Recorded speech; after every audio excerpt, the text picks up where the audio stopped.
Olá, voltamos à nossa aula de filosofia e hoje a minha tarefa é de apresentar para vocês o terceiro grande filósofo moderno, Descartes, Kant e hoje, portanto, o dia de Hegel. Hegel, nascido em 1770, de identidade alemã, na esteira do pensamento kantiano, é também um iluminista. O iluminismo na Alemanha, embora nós não estudamos somente na filosofia, mas não na história. O iluminismo na história nós estudamos na França e parte dele na Inglaterra, mas na Alemanha ele vai se chamar Aufklärung, ou seja, esclarecimento. E Hegel faz parte dos filósofos do esclarecimento. A tentativa de Hegel é, no fundo, escrever a última grande metafísica da história do pensamento ocidental. A última grande metafísica. A importância da filosofia de Hegel, para ele, é a investigação fundamental que a filosofia fez desde sua origem, a da metafísica. Hegel vai ser conhecido por nós muito mais pela influência causada em Kant do que, de fato, pelo entendimento de sua filosofia, que não é fácil de leitura e não é fácil de compreensão.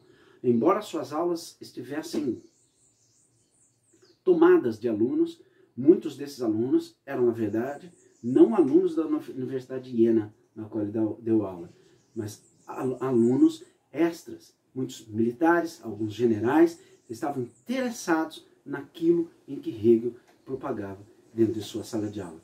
Hegel teve muitos inimigos, foi apelidado como velho, mas o mais marcante de todos os seus inimigos é um filósofo, o chamado filósofo do pessimismo, que nós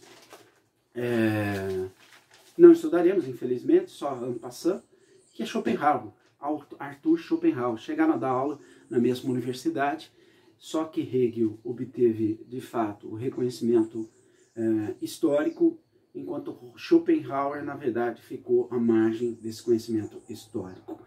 Correto? Eu vou ler aqui só um pequeno trecho de uma carta pública que Schopenhauer colocou no jornal, falando de Hegel.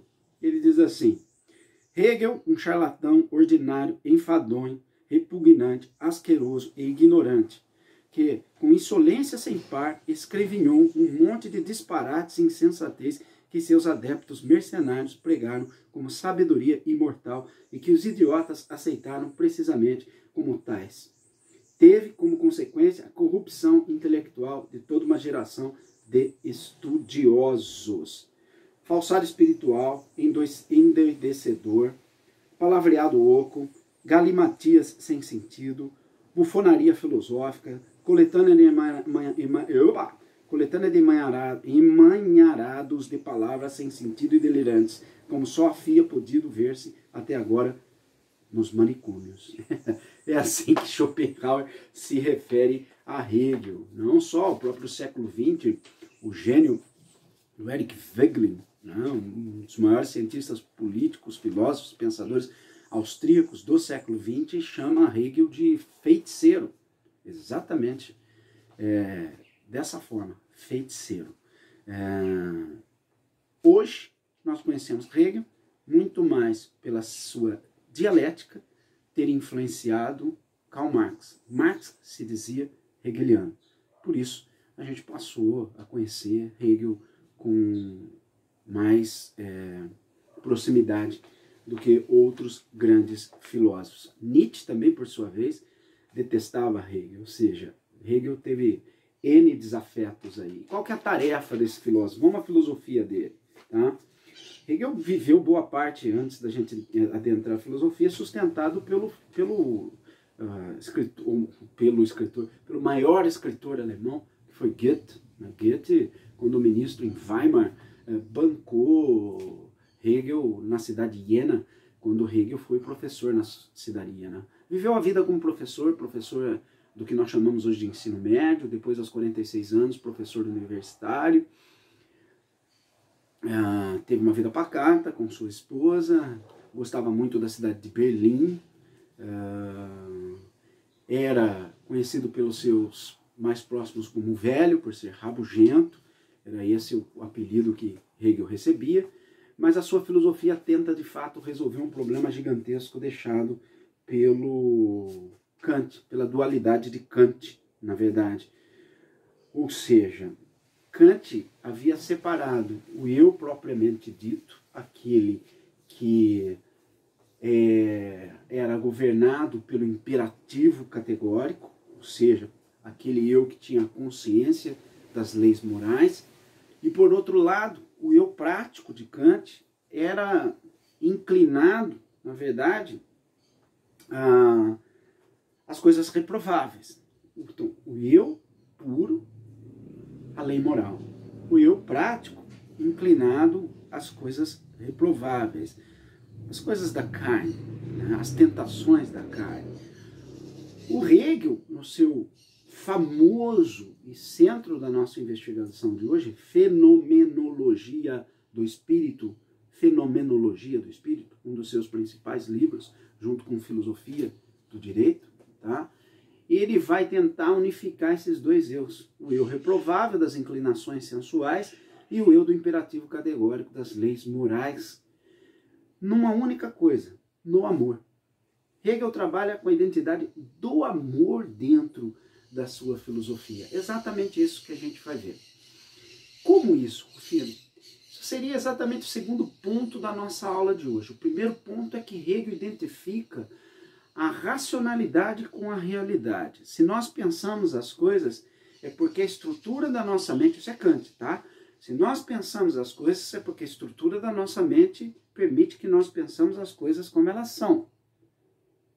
Ou seja, como elas se aparentam para nós, como elas aparecem para nós. A coisa em si é incognoscível.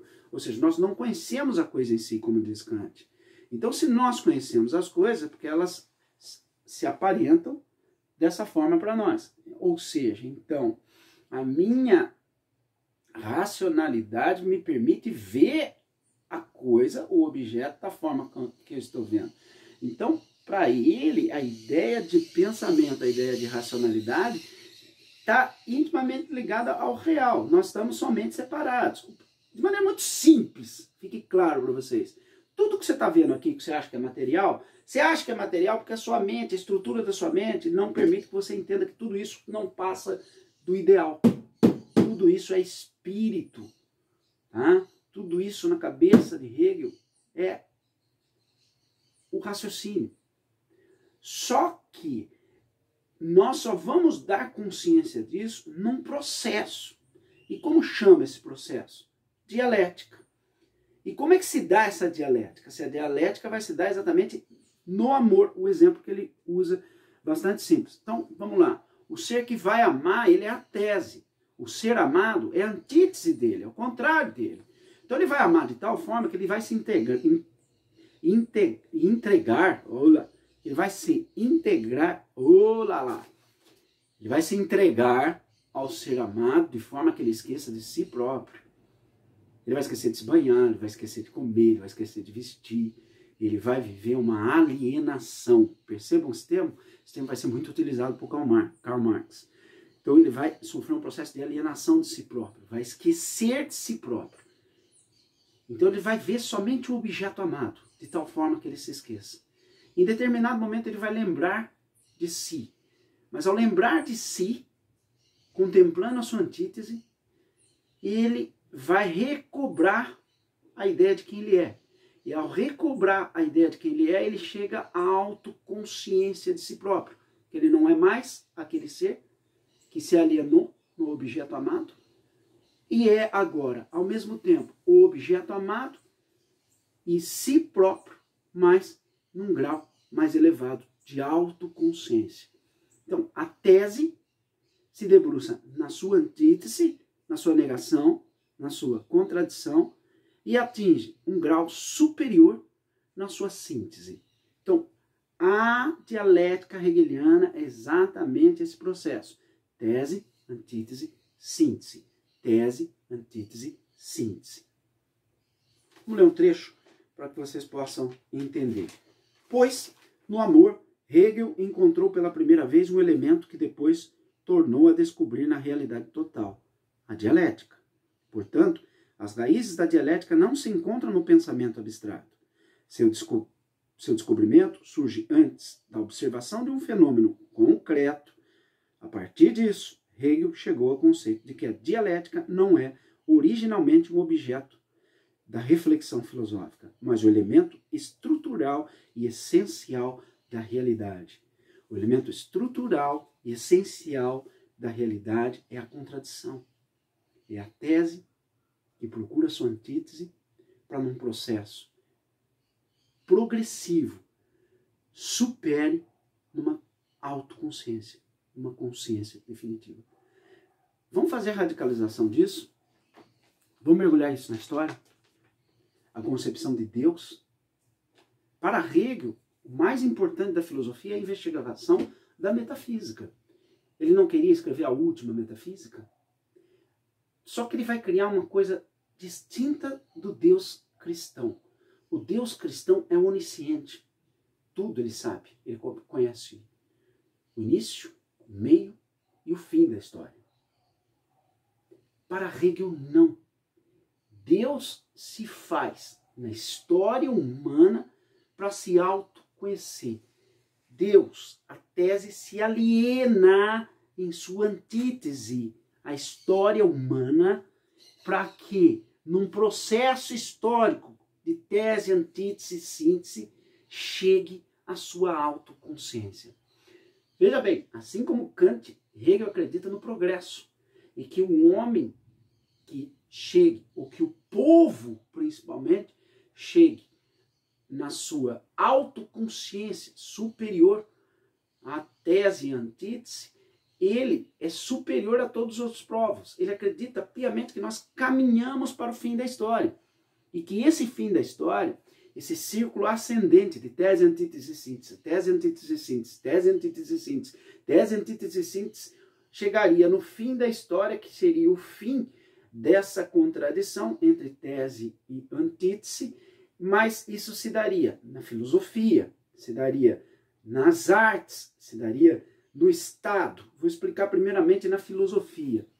Se o projeto filosófico de Sócrates, Platão e Aristóteles é a busca da sabedoria, o filósofo não é sábio, ele é aquele que busca a sabedoria. Ele ainda não encontrou. Você afirmar que o filósofo é sábio, você está equivocado. O filósofo está em busca da sabedoria.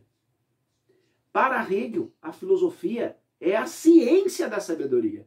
Na concepção de Hegel, ele já chegou a esse grau. Dá para entender? Olha como é grave isso na filosofia dele. Preocupante na filosofia. Ou seja, o filósofo já é o cientista da sabedoria. Ele já sabe. Ele não está buscando. Ele já encontrou. Portanto, ele se torna cientificamente superior. A filosofia se torna ciência nesse caso. Coisa que a gente vem debatendo ao longo das nossas aulas. Foi claro isso para vocês? Então, o espírito, esse espírito, Zeitgeist em alemão, né? O espírito, que é Deus, a autoconsciência, a divindade, diferente do Deus cristão, mergulha na história. E na guerra entre povos e povos. Então vamos lá. Persas e gregos. O povo que venceu encarna o espírito superior da tese e antítese. Vamos lá. Romanos e bárbaros. O povo que venceu encarna o espírito superior. Tá correto? Depois, burguesia e proletariado, como vai se manifestar no Marx mais tarde. O superior encarna a autoconsciência. Até que o fim da história seria exatamente a perfeição, a criação mais perfeita do homem. Seria o Estado. Aí você começa a entender por que a presença de militares nas suas aulas. Por que sua sala de aula estava entupida de generais no momento em que o nacionalismo estava nascendo. Essa ideia de Hegel de que o Estado seria a criação superior desse Deus, que é um espírito em processo de autoconhecimento, que se aliena no homem para que se possa conhecer a partir da história humana, né, que se aliena na história, nesse processo progressivo, volto a repetir, o Estado Nacional vai ser exatamente o motivo da presença de vários militares nas suas salas de aula. O nacionalismo do século XIX vai beber muito nisso. Se você pegar, por exemplo, a música de Richard Wagner, o gênio de Wagner, a música de Wagner parece beber nessa espiral hegeliana de tese, antítese, síntese dialética. Por exemplo, ouça a tarefinha Tristão e Isolda, do Wagner. Ele começa lento.